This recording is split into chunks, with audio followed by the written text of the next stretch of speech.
I'm back for DustUS's ongoing coverage of Fragadelphia Fragville. I'm with phzy on day 2. So obviously, day 1 was a breeze for you guys. Good to see you back in the team. Of course, you were announced just a few hours before you started your campaign. How are you feeling being back in Wildcard? Um, well, it's a bit of both. I really enjoyed playing with Nine.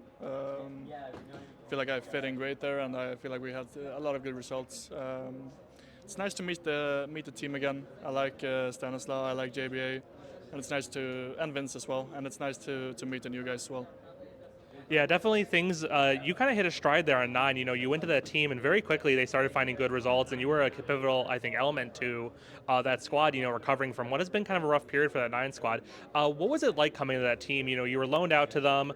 Were they very open to you coming in and taking, important spots, important roles, obviously as an opper? Were they receptive to your experience in the European and North American scene? Yeah, no, for sure.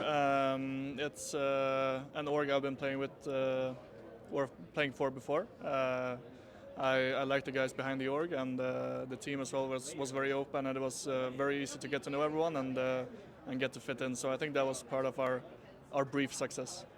And so, not to say the obvious, but you were recalled from Wildcard, or pardon me, recalled from 9 quite suddenly to go join Wildcard, partially because of the VRS considerations. Sonic left Energy, so they needed a third player from before the major. When did you know you were being recalled back to Wildcard?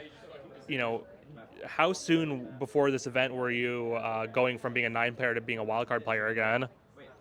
I knew it for quite a while. I don't know if I can say how long. I mean, that's about contract stuff between Nine and Wildcard, right? But I knew it for quite a while, and I think that's also made it a bit hard for me in Nine, having this uncertainty. Will I go back? Will I not?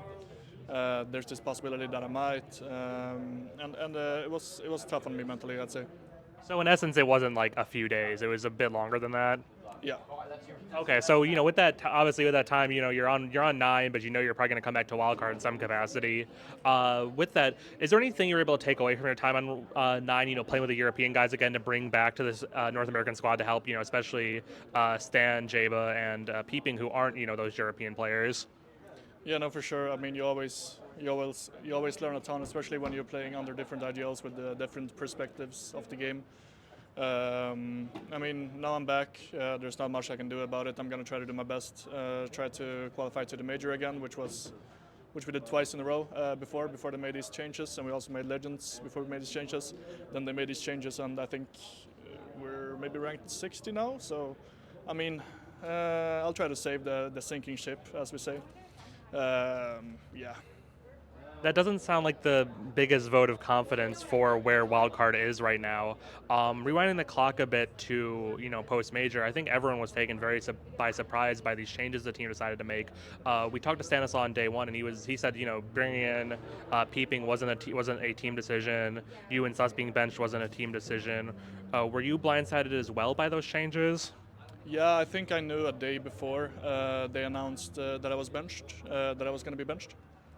So yeah, it was a bit of a surprise also at the end of the player break, so I couldn't really have a chance to find another team.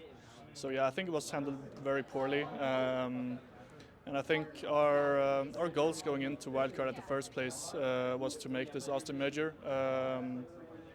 But we exceeded those expectations a lot with Shanghai making legends and playing decent in other tournaments, right? So yeah, I feel like we gave wildcard a lot, um, exceeded our goals and expectations, and yeah, I was very surprised that it happened. Stanislaw hinted at the fact that it seems like it was a management decision from one person to sort of make these changes, and that there wasn't a lot of input from any other parties, especially not the team itself. He didn't really have any idea what wildcard management was thinking in these changes, but he was the first person bench. Do you have any indication what were they doing with these roster changes? These are roster changes that, of course, have been heavily criticized by not just the community, but even some of the players on the team. Sonic, I know, has been one of the more vocal people about it. Even even other teams in the NA scene were just scratching their head what was going on. What was Wildcard's plan? Do you think? Do you know anything about why they suddenly made these changes? Well, I got asked to IGL, and I said that I don't want to IGL. I want to focus on hopping. So I think it was pretty clear they wanted to cut Stanislaw pretty fast. So yeah, I mean, I'm not sure what they want to do. Maybe try to bring in some more firepower. But yeah, I'm not sure. We as players and the team, I don't think we had so much to say in it. I mean, obviously not me because I got benched, right? So, I mean, I'm not sure what happened. I heard ChatGPT was involved a bit with taking suggestions for players. Is that? I'm sorry, but I have to interject. Seriously, From what I've heard, yeah, ChatGPT. yeah. So like, hey ChatGPT, if I want to replace Stanislaw and phzy, who do you think should do it? I mean, that seems patently absurd and almost comical to do that. Especially after making two majors. He said that Stanislaw told us that after this whole debacle unfolded, that management has changed. Does that allow you to kind of come into this wild card roster and put, quite frankly, that nonsense behind you? It's something you always have in the back of your head, right?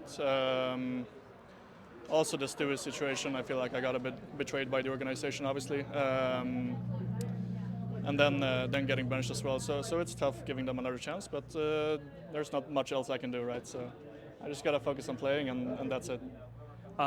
Despite obviously clearly having mixed feelings about the organization, do you still have a lot of buy-in for Stan? Is he someone you still respect as a leader of the squad? Yeah, no, for sure. I like all the players and the coach, as I stated previously. It felt like we had a really good thing going before, so we just gotta try to do that again, I guess. And what can you tell us about your new colleagues, Peeping and Fiku? I mean, I've only been with them for what 2 days now, but yeah, first impressions are good. And do you have any knowledge of Fiku from when you played in Europe, obviously pre-Wildcard, and then during your recent with Nine? He's someone who was on OG for three and a half years. Did you have any chance to face off against him and have any insight into what kind of player he is?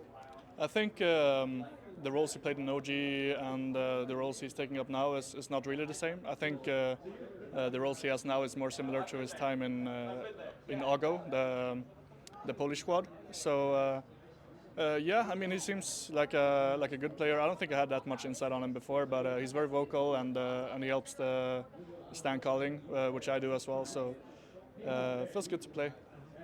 And then finally, we're going to see you play later today. Obviously, the goal here is to win it all.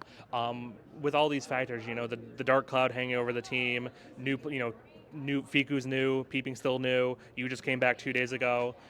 Can these five players come together, you think, and take it all, especially against opposition like Nip and Skinrave? It will be hard. We haven't really practiced anything at all. Haven't really had the time to. So we're just trying to play our game. I mean, it might help us that NIP is also playing with a stand-in. Or not also, but obviously they haven't had that much practice either with Smuya. So I think it's going to be a showdown of individual skill rather than too much team play and fancy strats and stuff.